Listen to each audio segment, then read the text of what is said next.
शमी के लाइफ का सबसे बेहतरीन स्पेल आप कौन मानते हैं? मुझे तो लग रहा है इंग्लैंड वाला ही था। नमस्कार।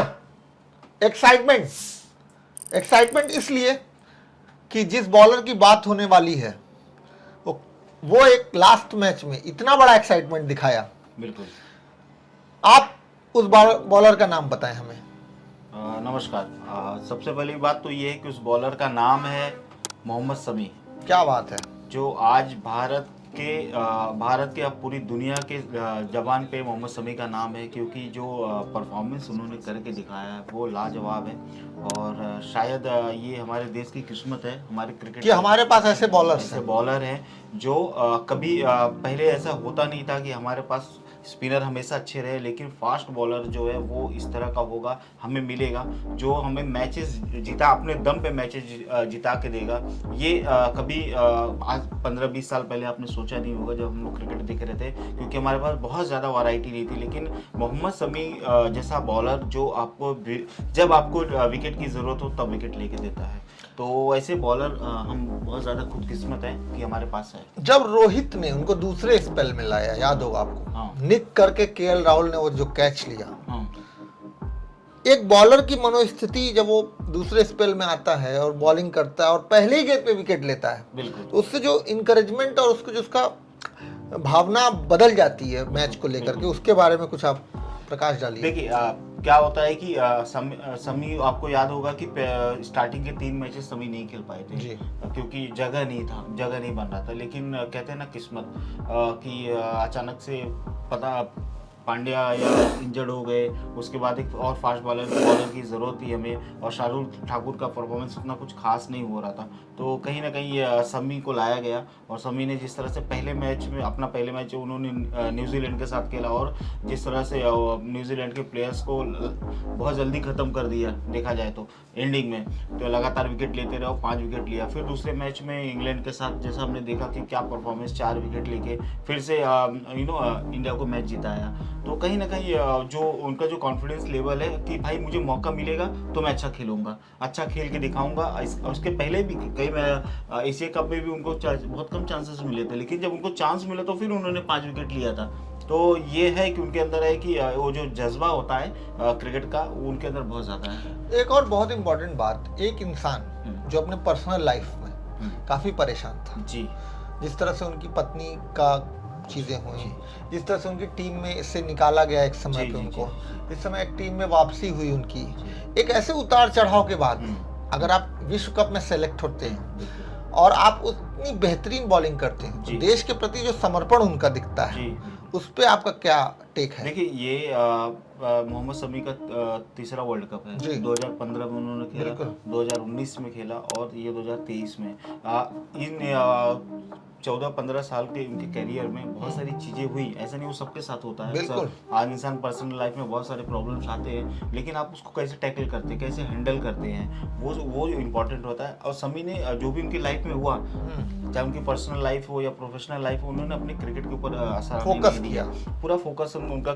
कई सारे इंटरव्यू में उन्होंने ये जब उनसे पूछा गया सब चीज़ों के बारे में कि आपकी जो पर्सनल लाइफ है, जो आपकी फैमिली है वो अलग हो रही, तो उन्होंने कहा कि वो मेरी पर्सनल लाइफ है, मैं उसको साइड में रखता हूँ और मेरा काम है सिर्फ क्रिकेट खेलना। क्रिकेट ने ही मुझे सब कुछ दिया है, नाम दिया है, शोहरत दी है, इज्जत दी, दौलत दी है, सब कुछ दिया है, तो क्रिकेट ने ही दिया है, और बाकी ये सब चीज़ें तो चलती रहेंगी, ज़िंदगी है। तो उन्होंने हमेशा अपने क्रिकेट पे फोकस किया। कई बार ऐसे मैचेस आए जहाँ पे उनको काफ़ी मार पड़ी बैट्समैन ने, और इंडिया हारी भी है, तो लोग शमी के ऊपर उंगली उठाने लगे। जैसे आपको याद होगा कि जो T20 वर्ल्ड कप हुआ था, जब पाकिस्तान हमसे जीत गया था, तो लोगों ने शमी के ऊपर उंगली उठाना शुरू किया कि कहीं ना कहीं शमी अच्छी बॉलिंग नहीं कर पा रहे, या वो जानबूझ के नहीं करना चाहते हैं। तो कई लोगों ने, लेकिन फिर अगले ही मैच में शमी ने दिखाया कि वो क्यों खास है, और क्यों एक ऐसे प्लेयर है जिसको टीम में बहुत ज़्यादा ज़रूरत है। और आप देख रहे होंगे कि रोहित शर्मा उनके ऊपर बहुत ज़्यादा रिलाई करते हैं, विराट भी बहुत ज़्यादा करते थे, इवन धोनी भी बहुत ज़्यादा करते थे। हाँ, तो जितने भी कप्तान थे वो जैसे हमारे साथ बुमराह है, बुमराह के ऊपर हम आँख बंद करके भरोसा कर सकते हैं, कोई भरोसा कर सकता है कि हाँ ये 100% पूरे मैच में देंगे, वैसे ही मोहम्मद शमी है। आप ये भी कह सकते हैं कि भारत जो इस समय लैस है फास्ट बॉलिंग से, एक समय भारत थोड़ा लैक करता था फास्ट बॉलिंग को लेकर के। सिराज, मोहम्मद शमी, बुमराह, इस तरह के जो 3 तिकड़ी बॉलिंग की बन रही है, जी। फास्ट बॉलिंग जी, की, जी। स्पेशली फास्ट बॉलिंग की, उसमें शमी का योगदान आप कितना बड़ा मानते हैं? बहुत बड़ा मानता हूँ मैं। अगर फास्ट बॉलर की बात करूँ तो जो ये फास्ट बॉलिंग हमें मिलना, पहले क्या होता था जब हम 90s की बात करें या 80s की बात करें तो मोस्टली हमें स्पिन पिचेस ज़्यादा मिलती थी, क्योंकि हमारे पास स्पिनर बहुत अच्छे थे। एक कपिल देव थे जो एक बहुत अच्छे बॉलर थे, फास्ट बॉलर थे, स्विंग बहुत ज़्यादा करते, तो भी रिलाई करते स्विंग के ऊपर। उसके बाद फिर हमें श्रीनाथ जैसे और वेंकटेश प्रसाद जैसे बॉलर मिले, देवासी मोहंती, बहुत सारे बॉलर मिले। लेकिन वो श्रीनाथ को अगर छोड़ दिया तो उसके बाद हम कहीं ना कहीं फास्ट बॉलिंग को लेके बहुत ज़्यादा मतलब कॉन्फिडेंस नहीं था। ये हमें मैच जिता के देगा। फिर हमारे लेकिन एक समय मोहंती एक बॉलर आए थे, अच्छा आपको स्विंग याद करते होगा। थे, लेकिन बहुत ज्यादा क्रिकेट नहीं खेले वो। 99 वर्ल्ड कप वर्ल्ड कप में में अच्छे खेले थे, बहुत विकेट्स अच्छे निकाले लिए थे। थे। हाँ। लेकिन क्या होता है कि वो बाहर जाके ना बॉलिंग बहुत अच्छा कर लेते, लेकिन इंडिया की पिचेस पे नहीं कर पाते थे।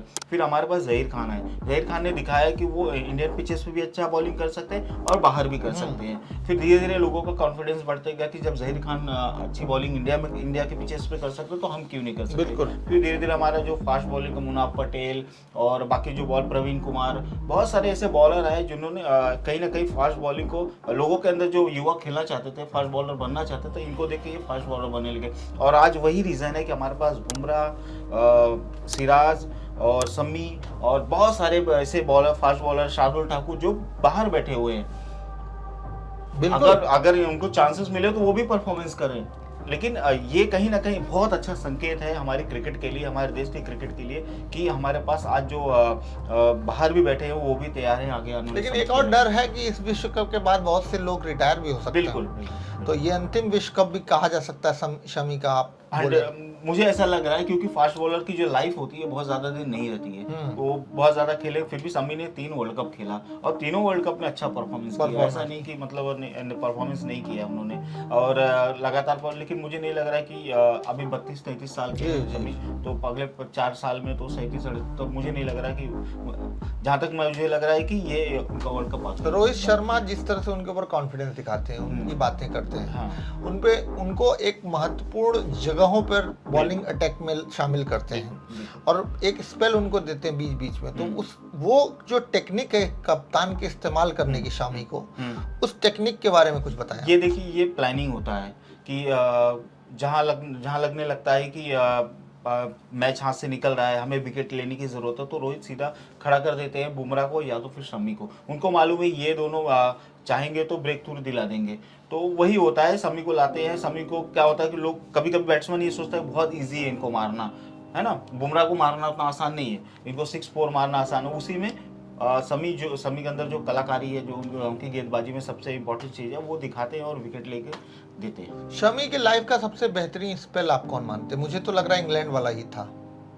बहुत सारे उन्होंने किया। कोई ऐसा स्पेशल? 2015 वर्ल्ड कप में जो उन्होंने किया था पाकिस्तान के अगेंस्ट, 4 विकेट लिए थे। क्या बात है ना, तो वो बहुत अच्छा स्पेल था। हम मैच शमी की वजह से जीते थे। वो जो इंपॉर्टेंस विकेट थे शमी ने लेके दी। उसके बाद 2019 वर्ल्ड कप में बहुत अच्छे विकेट लिए उन्होंने।